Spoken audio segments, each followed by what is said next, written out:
Bismillahirrahmanirrahim. Assalamualaikum warahmatullahi wabarakatuh. Innal hamdalillah nahmaduhu wa nasta'inuhu wa nastaghfiruh. Wa na'udzu billahi min shururi anfusina wa min sayyiati a'malina. May yahdihillahu fala mudilla lahu wa may yudlil fala hadiya lahu. Asyhadu an la ilaha illallah wahdahu la syarika lahu wa asyhadu anna Muhammadan 'abduhu wa rasuluh. Allahumma shalli wa sallim wa barik ala Muhammadin wa ala alihi wa sahbihi ajma'in. Usikum wa iyaya bittaqwallah faqad fazal muttaqun. Qala Allah ta'ala fil Qur'anil Karim, a'udzu billahi minasy syaithanir rajim. Aminu billahi wa rasulihi wa anfiqu mimma ja'alakum mustakhlafina fihi. فالذين آمنوا منكم وأنفقوا لهم أجر كبير سمعنا وأطعنا غفرانك ربنا وإليك المصير. أما بعد. Alhamdulillah, puji syukur kita panjatkan kehadirat Allah Subhanahu wa taala, Zat yang telah memberikan karunia yang begitu besar dan Zat yang telah memberikan kekuasaan pada kita untuk mengolah karunia yang Allah berikan kepada kita semua.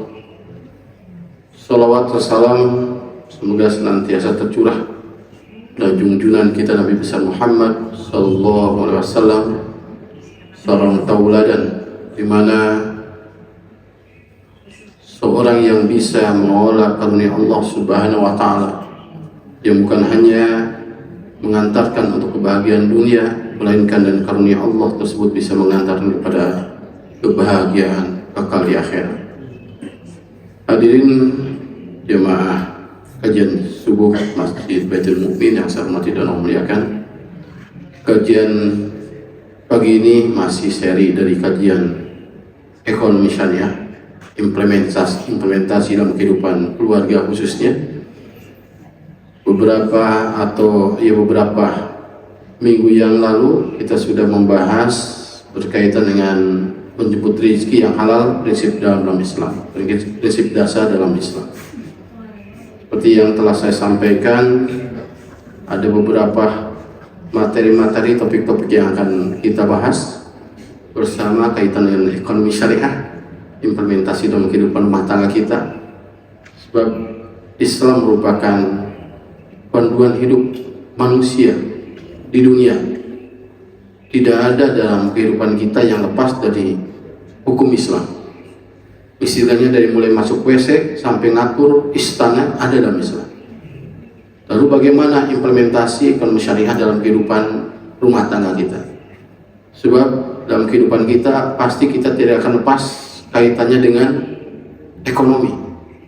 Ya, dan ini pasti sangat diperlukan. Sebab dalam Islam ekonomi bukan hanya sebatas kita memenuhi kebutuhan kita, namun jauh dari itu. Ekonomi dalam Islam itu merupakan lebih pada konsep tauhid dan pertanggungjawaban di hadapan Allah Subhanahu wa taala. Maka sebab itu untuk kajian hari ini topik yang kedua, kemarin kita sudah bahas topik yang pertama, bagian pertama ya, menyebut rezeki yang halal, prinsip dasar dalam Islam. Yang keduanya yang akan kita bahas sekarang, mudah-mudahan dalam waktu yang singkat ini dapat kita bahas tentang mengatur keuangan keluarga secara Islami antara kebutuhan dan keinginan. Ini penting sekali agar kita dapat mengolah keuangan ekonomi kita itu, keluarga khususnya, mana skala prioritas, mana yang kita bisa abaikan, sehingga kita bisa mempertanggungjawabkan karunia Allah berupa uang, harta, materi yang Allah berikan kepada kita. Baik Bapak Ibu sekalian, yang akan kita bahas topik yang kedua, mengatur keuangan keluarga secara Islami antara kebutuhan dan keinginan. Mengawali materi ini, kita akan bahas mengenai landasan konseptual Islam dalam mengelola keuangan. Ya, dalam mengelola keuangan. Bagaimana konsep Islam itu? Ya, kata saya tadi, ekonomi, harta, materi dalam Islam bukan hanya sekedar kita memiliki, kita habiskan untuk memenuhi kebutuhan. Tidak seperti itu.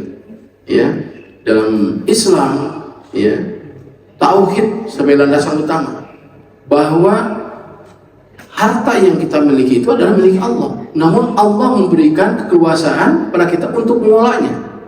Mustakhlafina dalam ayat yang tadi saya bacakan muqaddimah. Khalifah, ya, mengelola keuangan itu. Dapat dilihat dalam surah Al-Hadid, ya, ayat 7, A'udzubillahi minasyaitonirrajim. Aminu billahi wa rasulihi wa anfiqu mimma ja'alakum mustakhlafina fi. Falladzina amanu minkum wa anfaqu lahum ajrun kabir. Perhatikanlah ayat ini, aminu billah, kata perintah, in amr, aminu, berimanlah kamu sekalian billah, pada Allah, wa rasulihi, dan rasulnya, wa anfiqu, dan infakkan, keluarkan infaknya, mimma, dari apa-apa yang telah Allah karuniakan kepada kamu, ja'alakum, yang telah Allah jadikan kamu sekalian mustakhlafina fi, sebagai penguasa amanah. Artinya dalam konsep Islam itu, harta yang kita miliki itu milik Allah. Hanya kita diberikan kekuasaan untuk mengolah, menguasai, mustakhlafin, sesuai dengan tujuan penciptaan manusia. Inni ja'ilun fil ardi khalifah. Termasuk harta. Ibu bapak punya uang bisa dipakai apa? Allah tidak membatasi, silakan. Tapi tahu konsekuensi masing-masing. Jadi Allah memberikan kekuasaan mustakhlafina fi, ya. Falladzina, maka orang-orang yang amanu, beriman, minkum, di antara kamu, wa anfaqu, pasti mereka akan menginfakkan. Karena apa?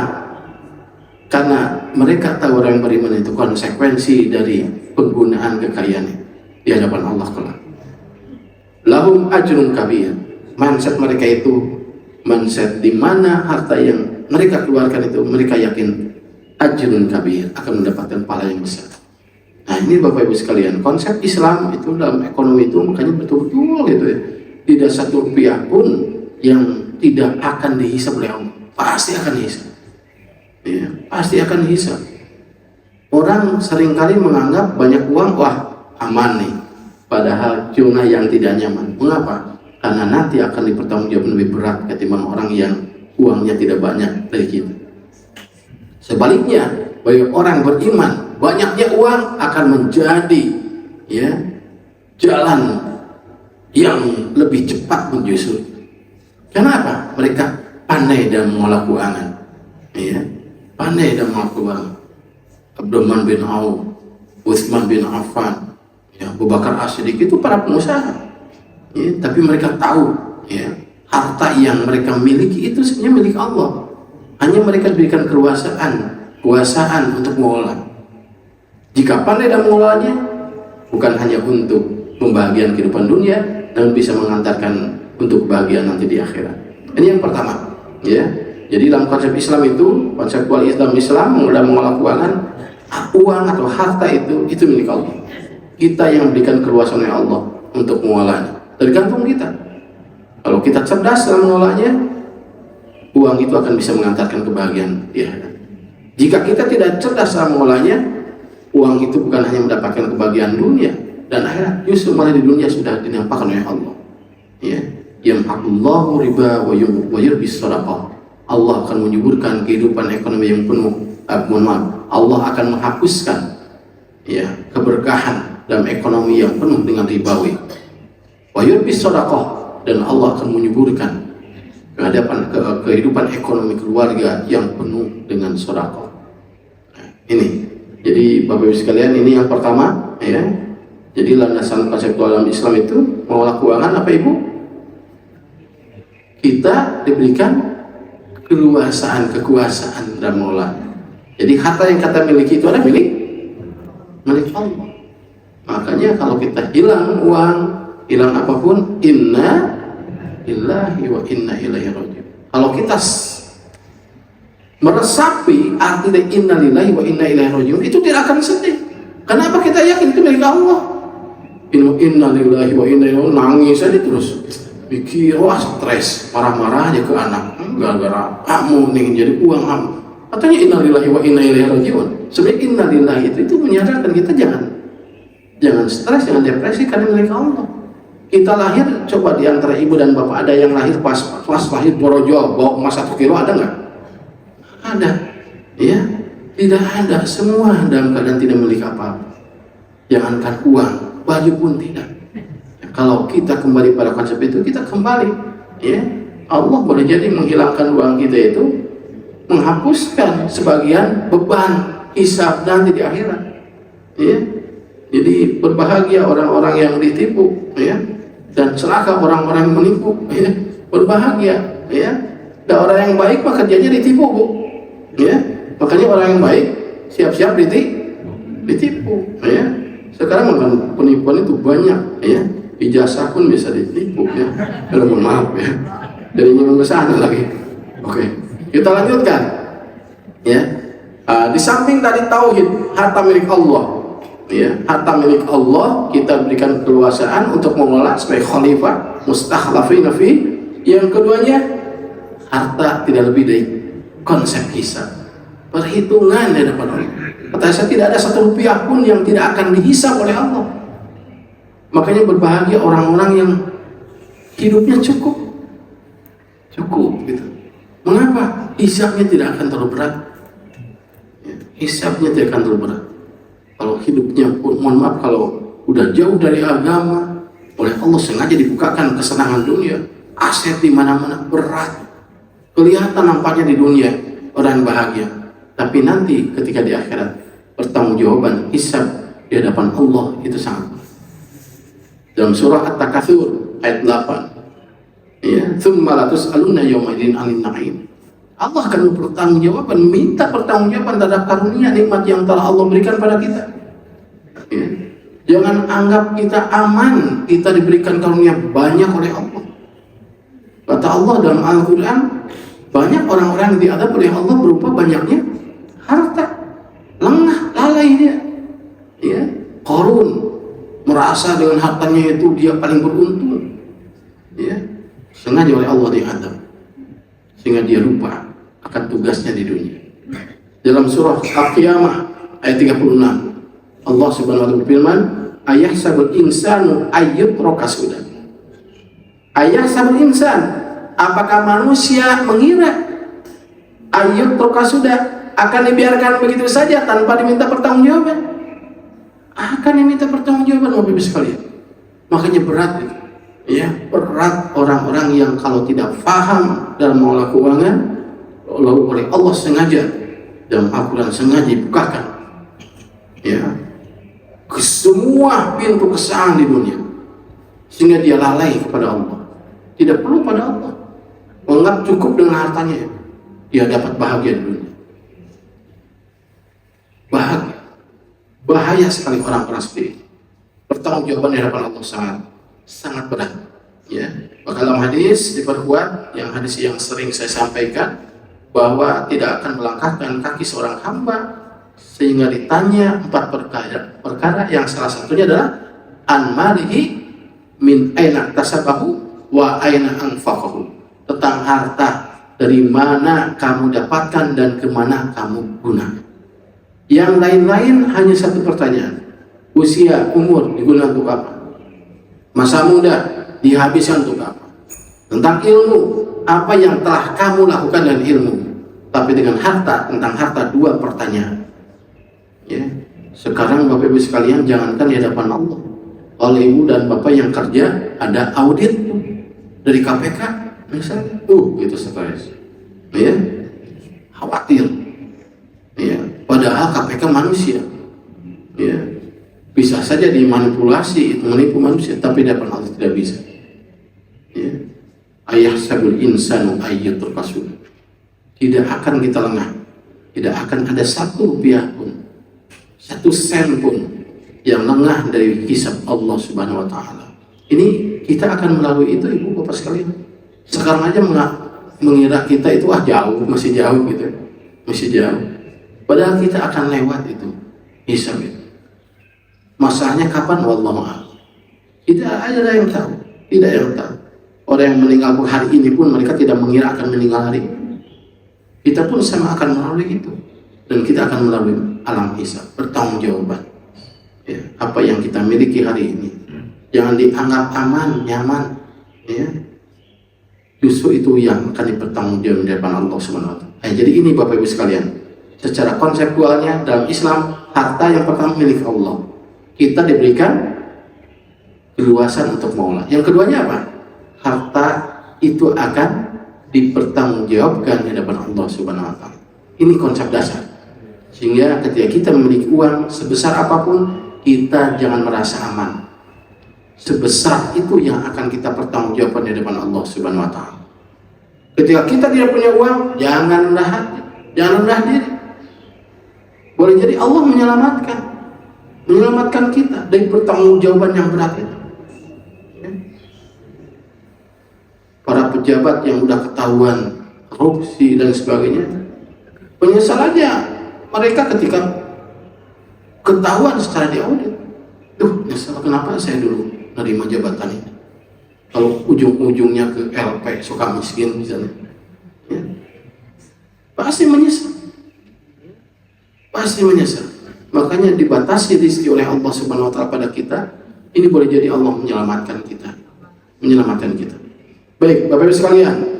Nah, berikutnya kita akan masuk pada pembahasan dalam penggunaan keuangan.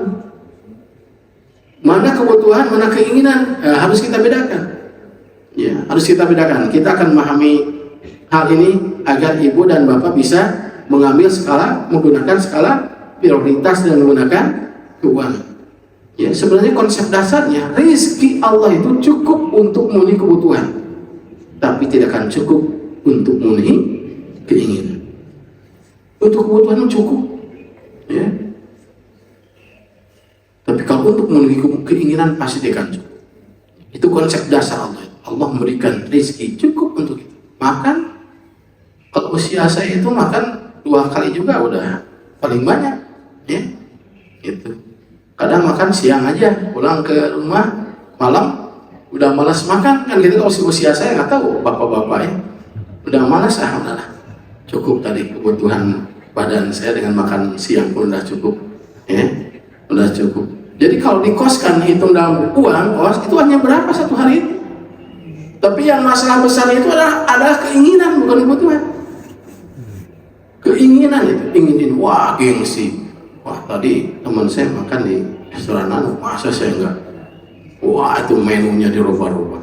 Apalagi dengan adanya GoFood, Shopee. Wah itu akun Shopee, akun GoFood itu simpan banyak supaya apa keinginan kita bisa.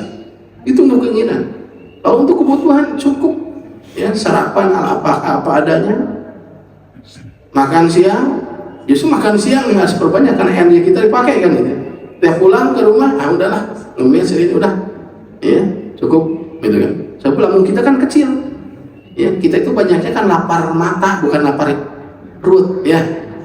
Baru makan di rumah keluar sama bapaknya lihat, aduh gitu enak kayaknya, itu lapar mata. Gitu. Saya ingat ketika ngobrol sama teman saya dari Fakultas Kedokteran, ya. Fakultas Kedokteran Unpad, ya. Dia mengatakan bahwa penyakit sebenarnya itu yang paling besar itu dari makan, pola makan, ya.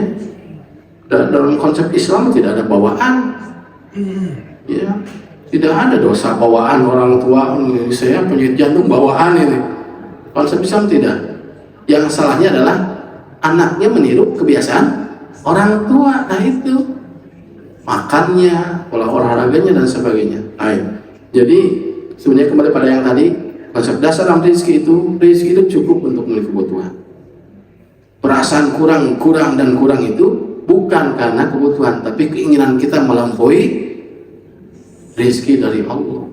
Ya, itu. Coba kita lihat, Bapak Ibu sekalian, lihat dalam Islam kebutuhan itu hajat, ya, hajat, ya. Ya, kebutuhan itu. Apa pengertian hajah? Hajah itu bukan hajah haji ya, bu hajah gitu. Kalau hajah itu mah nggak pakai alif. Kalau hajah itu kebutuhan. Makanya hati-hati, panjang pendek baca Quran itu pengaruh sama pada arti itu. Ya. Hayya 'alal fallah kan itu. Ayo kita nyangkul itu. Ya, al-falah itu kan petani itu. Ya. Hati-hati makanya, ya. Ayo kita syukuran. Ya, syukuran, bahasa Sunda itu syukuran, kan itu. Syukuran, kalau syukur sakaro itu mabok. Ya, ayo kita mabok itu bahaya itu. Ayo kita syukuran lah, kan udah naik jabatan ya. Syukur dengan sakar itu, syakaro dengan sakaro itu beda ya. Falah dengan falah, makanya itu hajah di sini, bukan hajah ya. Hajah kebutuhan. Apa itu kebutuhan? Ya, hajah itu adalah kebutuhan mendesak. Secara istilah syar'i, hajah adalah, perhatikan Bapak Ibu sekalian, ini definisinya supaya kita bisa bedakan mana kebutuhan, mana keinginan. Sesuatu yang apabila tidak dipenuhi, manusia akan mengalami kesulitan dalam hidup. Ya, tetapi belum sampai menyebabkan kerusakan total. Jadi kebutuhan itu ada di atas darurat. Ya, perhatikan. Kebutuhan ini berada satu tingkat di bawah darurat, daruriyah. Kebutuhan primer yang menyangkut nyawa, agama, akal, harta, dan keturunan. Makosid besarnya yang 5 itu. Ya. Jadi kalau kebutuhan itu ketika ibu bapak tidak mencapai kebutuhan itu darurat. Jadi kebutuhan itu ada satu tahap di atas daruriyah, darurat, emergency. Ya. Ibu tidak makan, darurat tuh. Pasti akan merusak pada badan. Ya. Ibu tidak punya rumah, itu darurat, ya, karena akan merusak pada hal-hal yang lain, mengurangi hak ibu pada hal-hal yang lain, ya. Makanya konsep dasar itu, kebutuhan dasar itu yang harus dipenuhi, karena ketika kebutuhan dasar itu tidak dipenuhi, itu darurat, ya. Makanya kewajiban negara itu memenuhi kebutuhan dasar rakyat itu, agar rakyat itu dalam kondisi terpenuhi haknya. Ketika tidak terpenuhi kebutuhan dasarnya, itu darurat dan itu dosa, termasuk seorang suami. Ketika kebutuhan dasar tidak terpenuhi, itu dosa suami. Tapi kalau ibu tidak terpenuhi keinginan, nggak dosa, ya. Tapi kalau kebutuhan dasar itu dosa. Seperti apa? Sandang, pangan, papan, pendidikan dasar, biaya kesehatan dan sebagainya. Nah, ini kebutuhan dasar. Itu hajat kebutuhan. Ya, waktunya nih mepet ya. Dalam Al-Quran ini hak untuk mendapatkan kebutuhan dasar, itu hak setiap orang. Allah Subhanahu Wa Taala dalam surah Al-Isra ayat 26, ya, banyak sekali dalam ayat Al-Quran yang memerintahkan kita harus memperhatikan kebutuhan dasar manusia. Seorang suami pada istri, pada keluarga, ya, orang yang mampu pada orang yang tidak mampu, itu harus tercukupi kebutuhan dasar. Perhatikan dalam surah Al-Isra, a'udzubillahi minasyaitonir rajim, wa atidal qurba haqqahu wal miskin wa ibnas sabil wa la tubadzir tabdzira. Dalam Al-Quran, wa atidal qurba, dan berikanlah kepada kerabat dekat haknya, haqqahu, haknya, wal miskin, dan orang-orang miskin. Nah, ini kaitan dengan kepedulian orang-orang yang mampu pada orang-orang yang tidak mampu. Ya, wa atidal qurba haqqahu wal miskin wa ibnas sabil, dan orang-orang yang dalam perjalanan, wala tubadzir tabdzira, dan janganlah kamu menghambur-hamburkan harta secara boros. Nah, ini hambur-hambur harta secara boros itu kaitan dengan di luar kebutuhan dasar. Ya, jadi masjid ini, ya, kalau saya itu urus masjid harus menjadi pusat peradaban. Salah satunya adalah harus bisa menyentuh perut-perut orang-orang yang tidak mampu untuk memenuhi kebutuhan dasar. Ya, kalau lakukan masjid itu dengan berbagai macam program-program, campaign masjid. Untuk apa? Salah satunya untuk menyentuh. Dosa itu orang-orang dalam Al-Quran yang sholatnya kelihatan sholat, tapi wala yahuddu ala ta'amil miskin fawailul lil musallin, tidak peduli pada orang-orang miskin, celaka orang yang sholat. Ya, sekarang kan banyak kita saksikan, ya, fenomena masjid-masjid yang, kalau masjid ini tidak perlu megah, masjid yang pakai kubah emas dan sebagainya. Itu dalam Islam itu kan pada lebih asas fungsional. Untuk apa masjid masuk? Ya, sementara di pinggirnya ada orang yang tidak mampu. Sementara ketika orang mau masuk masjid yang emas itu, banyak orang yang meminta-minta. Ironis itu. Ya, ironis. Harusnya masjid itu menjadi pusat peradaban. Sentuh orang-orang yang tidak mampu kebutuhan dasarnya. Perhatikan ini kewajiban seorang suami kaitan dengan memenuhi kebutuhan dasar istri, anak, dan siapapun yang ada dalam tanggungannya. A'udzubillahi minasyaitonir rajim. Wa 'alal mauludi lahu rizquhunna wa kiswatuhunna bil ma'ruf. la tukallafu nafsun illa wus'aha wa 'alal mauludi lahu, dan kewajiban ayah ya yang menanggung nafkah ya istri dan anak, rizquhunna ya nafkahnya, wa kiswatuhunna dan pakaiannya ya penuhi itu makan pakaiannya bil ma'ruf dengan cara yang ma'ruf, hartanya dari harta yang bersih, tidak boros gitu kan. Nah ini Bapak Ibu sekalian, ini konsep dasar dalam konsep kebutuhan hidup kita. Ya, seorang ayah kewajibannya dalam Al-Quran harus melindungi keluarga dengan cara melindungi kebutuhan dasar, kebutuhan pokok, baju, ya, makan, pendidikan, kesehatan. Ya. La tukallafu nafsun illa wus'aha. Allah tidak akan membani, ya, seorang tidak dibani lebih dari kesanggupannya. Artinya apa? Artinya kesanggupan dan memberikan nafkah itu beda-beda. Makanya ibu-ibu jangan membanding-bandingkan dengan tetangga, gitu kan? Ya, tinggal tuh tetangga orang mobil terus tinggal lagi. Nah, itu melebihi Allah tuh. Sebab oleh Allah la tukallafu nafsun illa wus'aha. Ya. Asal suami sudah bekerja maksimal udah terima kan itu. Kecuali kalau suami tidak kerja, laporkan KDM. Kan sekarang rame. Ayo siapa anak yang kan gitu. Laporkan KDM, ya. Gitu. Jadi selama suami menjalankan tugasnya, bekerja dan sebagainya, rizki itu Allah tidak akan menyamakan. La tukallafu nafsun illa wus'aha. Cukup suami sudah bekerja, harta kita dapatkan. Cukup, jangan membanding-bandingkan pada orang lain. Allah pun tidak membandingkan, ya, antara kemampuan seorang, rezeki seorang yang rezeki yang lain. Sebab dalam Al-Quran, sunatullah, Allah Subhanahu Wa Taala akan membeda-bedakan. Ada yang dilebihkan, ada yang dikurang. Ya, itu dinamika kehidupan, sunatullah. Jangan menyamakan kita dengan orang lain. Ya, coba perhatikan di sini dalam satu hadis kaitan dengan kebutuhan. Kafa bil mar'i itsman, cukup seseorang itu dosa tuh kata Allah. Ayah bisa amma yamliku qutan, dikatakan dosa orang jika menahan nafkah dari orang yang menjadi tanggungannya. Ya, hati-hati nih bapak-bapak yang mereka hese, ya, hati-hati ya, itu dosa tuh, ya. Jadi kalau itu penuhi kebutuhan, yang penuhi keinginan, ya kayak mesertas. Wah itu boros justru, ya. Dalam Islam itu cukup kebutuhan saja. Masalahnya kita sekarang itu deras arus hedonis, ya, hedonis, materialistis dan sebagainya, ya.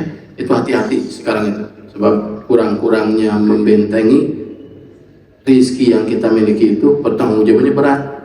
Nggak jadi apa-apa di dunia, nanti di akhirat itu pertanggungjawaban di depan Allah berat, ya. Nah ini jadi dosa seseorang yang menahan rizkinya dari orang yang ada dalam tanggungannya, ya, sebesar apapun silakan berikan, ya. Bahkan Rasulullah SAW mengatakan sebaik-baiknya seorang mukmin ini adalah yang meninggalkan keluarganya dalam keadaan cukup, ya, dalam keadaan cukup. Jangan sampai kita baik pada orang lain, baik pada istri dan anak, baik, ya, termasuk juga ibu, ya. Jangan sampai baik pada orang lain, pada suami tidak baik, ya. Jadi baiknya itu yang dekat dulu, keluarga. Perhatikan dulu. Kebutuhan dasarnya sudah, oke. Oh, sedekahnya rajin, tapi isi kelaparan sama anak. Dosa itu, ya. Dosa. Oh, sedekahnya rajin, tapi anak dan istri tidak diberikan nafkah. Ya. Ini kebutuhan dasar. Berikutnya kita masuk pada apa? Keinginan. Keinginan dalam bahasa Arab itu rohbah, ya. Tadi kalau kebutuhan apa bahasa Arabnya ibu? Bukan hajah, haji, ibu haji, hajah, ya, kebutuhan. Kalau keinginan rohbah, ya. Apa rohbah itu? Rohbah, ya, artinya itu suka atau menginginkan, menghendaki. Kalau dalam arti katanya itu, ya. Secara istilah, roghbah itu kecenderungan hati terhadap sesuatu yang diinginkan, namun jika tidak dipenuhi tidak membahayakan kehidupan. Ingin tapi tidak kaitan dengan darurat. Dan perasaan tidak akan ada orang yang kelaparan, ya, karena tidak makan di restoran megah.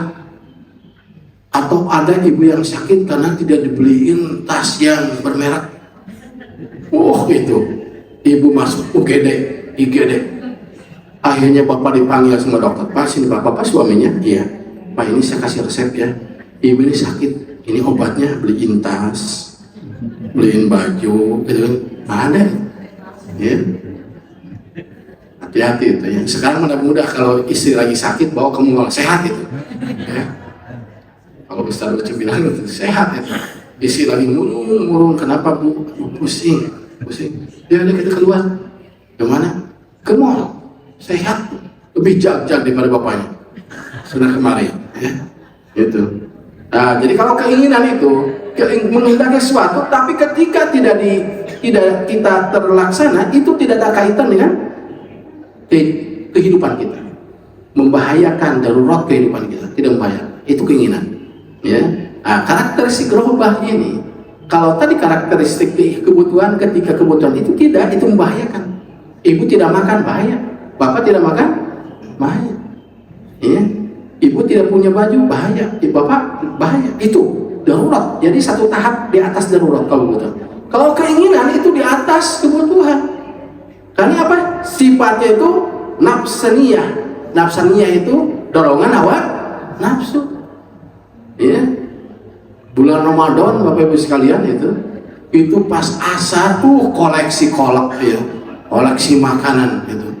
Beli anu ya. Itu nafsu tuh. Pas adzan maghrib padahal satu tebuk juga, satu mangkok kolak udah kenyang itu. Ya, ketika asar mah perasaan ini kolak, perasaan kolak ini udah, tapi ini kolak channelnya belum ya. Udah beli kolak channel goyobot, aduh macam-macam. Ya, udah goyobot beli, ayah ini ada channel, ya channel, campur dan sebagainya.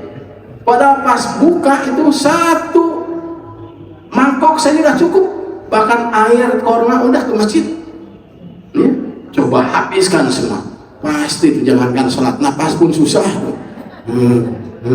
Dulu itu saya masih ingat waktu kecil ya, maklum waktu kecil ya, waktu masih mencari identitas diri ya.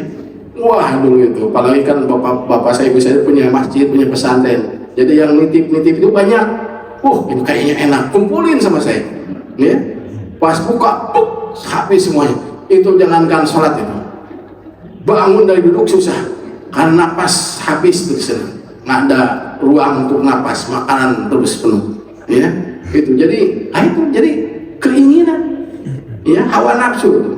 Terus karakteristik robah itu sebenarnya tidak mendesak, tidak ada kaitan dengan kehidupan kita. Wah kalau tidak beli ini bahaya ini, ya nggak ada, ya tidak ada kaitan dengan darurat kehidupan kita ketika keinginan itu tidak diingin, ya hanya hawa nafsu.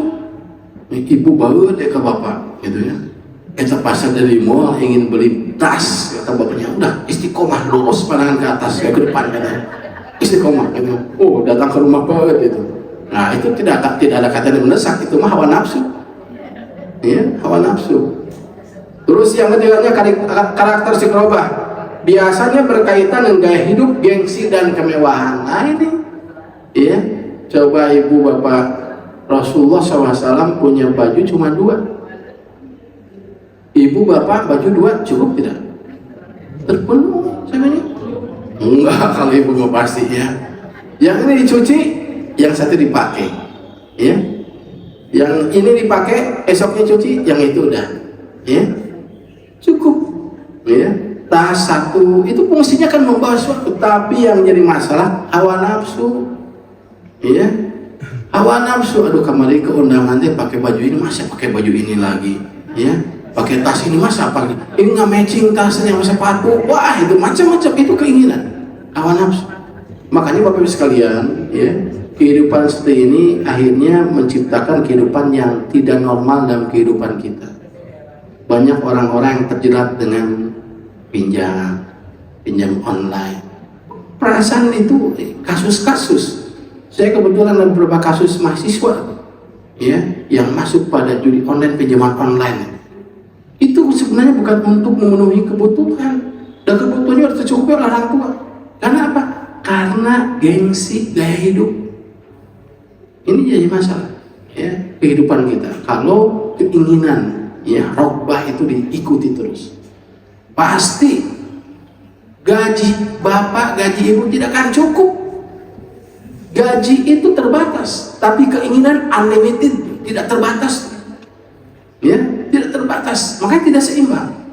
Ya, makanya kehidupan seorang mukmin yang qanaah, nerima apa adanya, tenang gitu.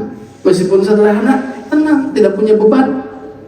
Ya, awal bulan nerima udah habis, resapannya cepat gitu, bus langsung gitu kalau gaji itu. Ya, meresap langsung. Ya, jadi hitungan gaji itu 3. 1 nerima, 2 bayar-bayar, 3 nepak tarang gitu. Bingung. Terus habis deh ya. Nah, jadi itu karena apa? Keinginan. Kalau karena kebutuhan mah tenang ya. Ya, tidak terlalu banyak beban. Nah, sekarang coba dalam kehidupan hedonis sekarang. Banyak kan terjebak dengan pinjam-pinjaman. Yang pinjam itu bukan untuk kebutuhan dasar, tapi untuk keinginan. Akhirnya menjadi beban kehidupan. Ya, ini tidak cukup, ini tidak cukup. Seringkali kalau saya ngobrol sama teman-teman gitu ya, saya kemarin pinjam ke teman berapa sekian puluh juta untuk apa? Untuk punya kebutuhan. Kan gaji besar kata saya. Ya, nggak menjamin Bapak Ibu sekalian, nggak menjamin. Gajinya kan saya pikir itu, ini besar gajinya. Ya, kenapa pinjam kata saya? Gaya hidup harus dirubah. Merokok coba tuh kurangin, terus makan jangan di tempat-tempat yang mahal, ya. Terus baju harus menyesuaikan, ya. Itu yang namanya kalau orang yang tidak melihat skala prioritas mana kebutuhan keinginan itu tidak akan jadi apa, ya, tidak akan jadi apa, malah terbalik dia beban hutang kesana kemari. Konsep Islam itu sangat simpel, hidup kita penuhi kebutuhan. Ya, jangan banyak hutang sebab dalam Al-Qur'an dalam hadis dikatakan hutang itu mau kehinaan. Makanya ada doanya. Wa a'udzubika min ghalabatin dain wa qahri rijal. Aku berlindung padamu ya Allah dari telit hutang dan ada dalam tindasan seorang. Hina itu. Dalam konsep Islam itu sebenarnya hutang itu tidak ada kaitan dengan bisnis. Hutang itu ketika saya memberikan bantuan hutang pada seseorang, maka setiap hari saya dapat pahala sejumlah yang saya berikan pada dia hutang, meskipun dia kembali. Ada teman saya pinjam 1 triliun misalnya, jangan tahu-tahu kalau ngalamin itu ya, pinjam 1 triliun, ya, saya kasihkan, maka tiap hari pahala saya 1 triliun di hadapan Allah. Jadi hutang itu tidak kaitan dengan nanti kembalikannya sekian, tidak. Dalam Islam itu jual beli, makanya konsep syariah itu dalam Islam antara ekonomi syariah dan ekonomi konvensional, konsep ekonomi syariah itu jual beli.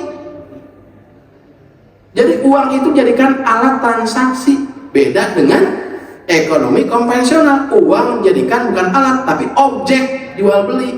Nih saya jual uang 1 juta, dijual menjadi 1.500.000 dengan cicilan sekian. Nah itu yang riba itu.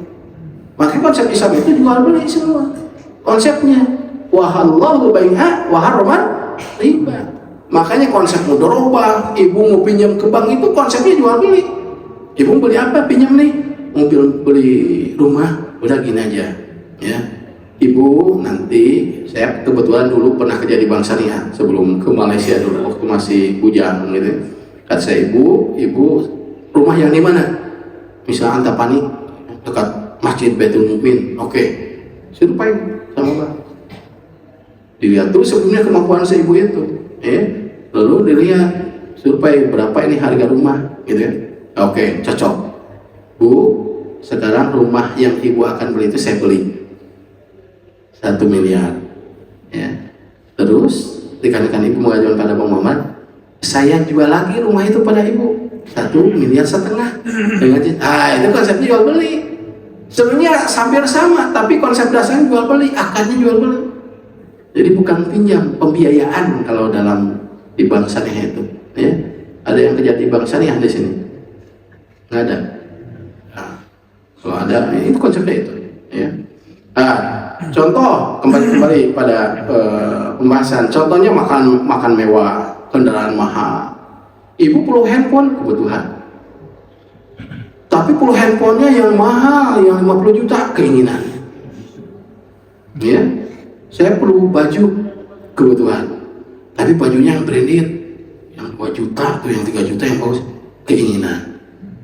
Itu harus bedakan, ya, bedakan. Bapak kerja perlu kendaraan, kebutuhan. Tapi hoyong Rolls-Royce, wah keinginan itu mah. Rolls-Royce semuanya 2 miliar, ya, 20 miliar, 15 miliar, itu keinginan, ya. Jadi harus bedakan mana kebutuhan. Makanya ibu jangan marah kalau sama bapak, ya beli tas, pas, oke, nanti saya belikan. Pas dongkap nyerak kantong ngeresek, ya. Nah sampai fungsi nyerak barang, ya. Itu kebutuhan. Tapi ulah gitu teuing bahaya tuh gitu mah, ya. Di tonggongan kayak di bumi. Oke. Masalah keinginan itu dalam Al-Quran sudah jelaskan dalam surah Ali Imran ayat 14. Ini sebenarnya ada fitrah manusia, tapi sejauh mana kita bisa itu mengekang akan itu. Perhatikan, a'udzubillahi minasyaitonir rajim. Zuyyina lin-nasi hubbus syahawati minan nisa'i wal banin wal qanatiril muqantarah minadh dhahabi wal fiddah wal khailil musawwamah wal an'ami wal harth. Dzalika mata'ul hayatid dunya wallahu indahu husnul ma'ab. Zuyyina lin-nas, jadikan terasa indah pandangan untuk manusia itu. Hubbus syahawat, ya, mencintai, ya, pada sesuatu yang diinginkan, ya. Minan nisa, dari perempuan. Kalau laki-laki, ya, sebaliknya perempuan pada laki-laki. Wal banin, anak. Udah nikah nggak punya anak, itu stres. Konsultasi ke dokter. Sebab apa? Perasaan indah kalau punya anak. Terdengar suara tangisan anak kan gitu ya. Aduh gitu. Ya, ibu-ibu bapak-bapak merasakan lah dulu waktu awal-awal nikah kan ya. Pas melahirkan, pas pagi-pagi terdengar, aduh itu ada makhluk baru di rumah kita kan gitu ya. Indah, itu manusiawi. Ya. Wal qanatil muqantarah.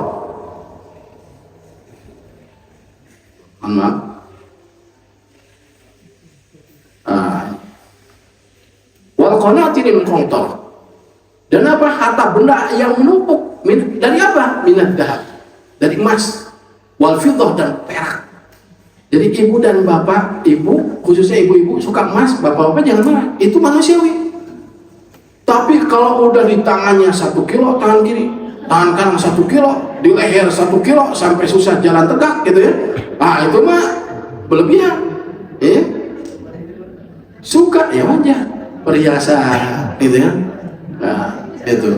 Jadi jangan dimarahin. Tapi kalau udah 1 kilo, wah itu udah berat ya kalau jalan.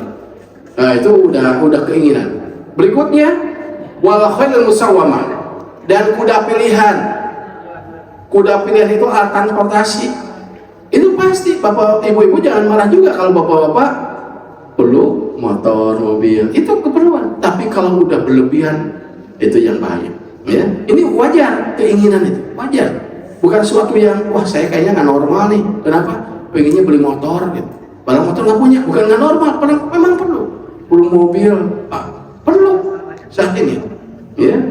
Wal khailul musawwah, wal an'am. Wal an'am apa itu? Hewan ternak. Ya. Wal harth, dan sawah. Pasti itu normal. Tapi oleh Allah dikatakan ujungnya wallahu indahu husnul ma'ab. Tapi ingatlah, di sisi Allah tempat kembali yang baik. Apapun yang kita miliki akan ada habisnya, akan ada akhirnya. Tapi nanti di surga seluas langit dan bumi, bayang sekalian. Sekarang beli tanah di Antapani susah, mahal, mendingan masuk surga. Ya, nanti satu orang seluas langit dan bumi, nggak usah beli kapling, itu Allah kasihkan, bayang. Ya, seluas langit dan bumi, apa yang kita inginkan, Allah itu menjelaskan dan maksud dalam surah Ali Imran ini. Silakan, ya, boleh itu. Itu manusiawi, tapi ingat ada batasnya. Di sisi Allah paling baik. Ya, artinya apa? Artinya keinginan itu harus dikawal, dikendalikan. Karena kalau sudah masuk pada keinginan itu bahaya, masuk pada tabdir, membazirkan harta, berlebihan. Ya, perhatikan dalam surah Al-A'raf ayat 31, ini kaitan keinginan juga. A'udzubillahi minasyaitonir rajim. Ya bani Adam, ya, khudhu zinatakum inda kulli masjid wa kulu washrabu wa la tusrifu innahu la yuhibbul musrifin. Manusia, anak Adam, pakailah perhiasanmu, ya, pakailah pakaian yang indah, yang paling baik yang kamu miliki, kata Allah itu. Indah kulli masjid, setiap masuk masjid. Hati-hati Bapak Ibu sekalian, kita mah terbalik, ke masjid mah kadang-kadang pakaian dipakai tidur, ya, itu, ya, bau kesangan gitu ya. Tapi ke undangan, pakaian itu disengaja itu, ya. Kita terbalik, Rasulullah itu pakaian yang paling baik yang dipakai itu ketika masuk ke masjid. Khudhu zinatakum inda kulli masjid.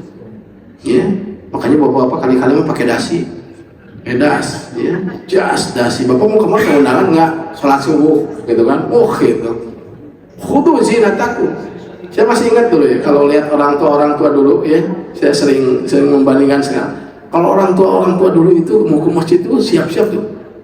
Apa namanya itu, sarungnya disiapin, koko rapi, gitu kan, jam tangan, kopea, gitu kan. Pas ke masjid rapi, gitu. Kelihatan gitu kalau orang tua dulu. Ini pas masuk ke masjid pakai kaos kecap cap bango, aduh. Jadi imam lagi, ya. Makmum yang latah mah pas sholat dolin kecap cap bango, nanti dibaca itu bukan amin, itu bahaya itu. Khudhu zinatakum, pakai pakaian yang indah yang kita miliki, ya. Wa kulu washrabu wa la tusrifu. Ini kaitannya, jangan mengikuti keinginan, jangan berlebihan. Kebutuhan pokok silakan, tapi jangan berlebihan. Saya persingkat saja, ya. Ini perhatikan Bapak sekalian.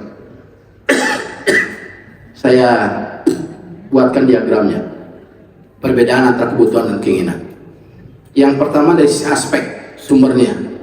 Kalau kebutuhan itu akal dan syariat, akal sehat, common sense dan syariat dibutuhkan, ya, itu kaitan dengan hak dasar, ya, aspeknya, sumbernya. Kalau keinginan, nafsu dan emosi, ya, pingin pingin itu, padahal ketika tidak dibeli pun tidak membahayakan kesehatan, tidak membahayakan kehidupan, ya. Nafsu dan emosi, ya, sumbernya itu bukan akal sehat, ya. Bapak ibu beli beras itu akal sehat karena perlu, ya. Bapak ibu makan di restoran yang satu porsi itu satu orang 1 juta, itu emosi dan nafsu, gengsi, selfie aja, cetrek kan itu, update saya itu emosi, nafsu, ingin kelihatan orang lain. Padahal makan di warteg pun itu udah cukup, ya. Saya ke suatu saat makan ya biasa kan, saya juga manusia, makan ketika ngajar di kampus gitu ya. Suatu saat masuk ke warteg, terus mahasiswa menyingkir, Pak, kenapa makan di sini? Kenapa gitu, kata saya, kan saya juga manusia tuh. Ngapa maksudnya dosen mah tuh jangan makan di sini? Enggak, enakan di sini, kata saya, ya, enakan di sini. Jadi makan di warteg pun udah cukup. Justru kalau makan di restoran itu nggak tenang. Bayarnya, ya, aduh ya sabar ini. Makan yang selalu minimum akhir bulan, aduh terus pusing, ya. Warteg, masalahnya kita seringkali mengikuti keinginan gengsi itu. Wah, gengsi masa dosen makan di warteg sama mahasiswa? Enggak, nikmat gitu, ya. Kita lihat tukang beca, tukang bangunan yang udah capek, terus makan di tempat ala kadarnya di bangunan itu, ya, makan, gitu, nikmatnya bukan main.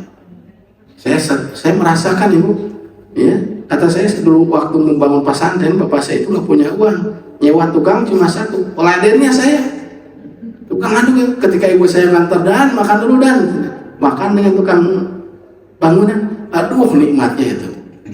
Ketika di rumah mengasih nikmat itu, ya, nikmat sekali. Ya, makanya itu, kalau sebenarnya kebutuhannya udah cukup, makan dengan peda, tapi lah tiap dinten darah tinggi kayaknya, ya. Apalagi sambal, kangkung, lalap, aduh nikmat, ya, udah nikmat, ya. Itu kalau orang dulu kan gitu, beda dengan sekarang kan, pizza, ya, apalagi, ya saya nggak hafal lah makan Korea yang Jepang itu, ya. Itu jadi nafsu dan emosi, keinginan itu sumbernya. Terus urgensinya, pentingnya, perhatikan ibu sekalian, kalau kebutuhan urgensinya mendesak harus dipenuhi. Bapak ibu nggak makan harus cepat-cepat beli nasi, karena mendesak. Kalau tidak makan sakit. Ya, kalau keinginan tidak mendesak, ya, kaitan makan mewah dan sebagainya, makan biasa pun tidak menyebabkan sakit, ya, asal bersih saja. Berikutnya aspek dari akibat jika tidak dipenuhi. Akibat jika tidak dipenuhi, kebutuhan hidup akan sulit, ya.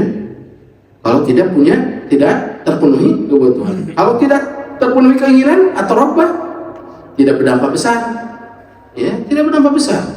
Ibu bapak pakai mobil yang misalnya sekarang 200 juta, 300 juta yang baru gitu ya, dengan yang 1 miliar, ya, itu kira-kira ada ini nggak, ada kaitan dengan kesulitan hidup kita? Tidak ada, ya. So, ibu naik Grab, naik angkot, ujung-ujungnya sama dengan yang pakai Alphard gitu. Bahkan yang pakai Alphard mah bisa jadi macet karena kebesaran tuh, susah masuk. Pakai Grab motor yang paling cepat gitu kan. Nah, jadi tidak ada kaitan, ya, tidak berdampak besar. Terus panduan syariahnya, setiap panduan syariah, kalau kebutuhan itu harus diprioritaskan. Ini prioritas, ya, harus prioritaskan. Ada rezeki udah dibuat sekarang skala prioritas. Nanti kalau ada rezeki yang kita perlukan apa? Kaitan dengan kebutuhan, ya. Kalau keinginan diperbolehkan tapi secara terbatas, ya. Silakan hiburan boleh, tapi jangan berlebihan, ya. Silakan kemana-mana boleh, beli keinginan ibu, tapi tidak boleh berlebihan. Ya. Ibu ingin baju, ingin apa, silakan, tapi jangan berlebihan, ya. Karena apa? Karena kaitan dengan tadi pertanggungjawaban di hadapan Allah Subhanahu Wa Taala, ya. Nah, jadi poin penting dalam pembahasan ini, yang pertama, prioritaskan kebutuhan kita, Bapak Ibu sekalian. Jangan prioritaskan keinginan. Pinjam ke bank hanya untuk membeli satu keinginan kita, salah, ya. Handphone pun sekarang saya baru tahu, ya, ada handphone yang harganya sampai berapa juta kan gitu, ya. Padahal kan handphone di bawah 10 juta juga udah cukup kebutuhan kita, ya. Saya di sini file banyak, buku-buku kalau nulis di koran saya bukan di sini, saya enakan di sini nulis sambil dulu. Ini harga handphone murah, udah cukup. Ini handphone berapa itu, Kang? 50 juta Pak. Alah, sobatnya 50 juta. Saya terpikirnya kalau jatuh, kalau gimana, wah stres. Mendingan yang murah, ya.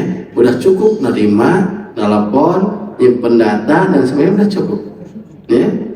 Apalagi sekarang handphone Cina, wah, gitu. Cina mah semua ada, Bu, ya. Coba sekarang kalau disuruh keluarin barang-barang Cina dari rumah ibu dan bapak, kayaknya yang keluar hanya ibu dan bapak saja itu, karena yang di dalam produk Cina semua, gitu. Karena ibu dan bapak bukan produk Cina, gitu. Jadi prioritaskan kebutuhan.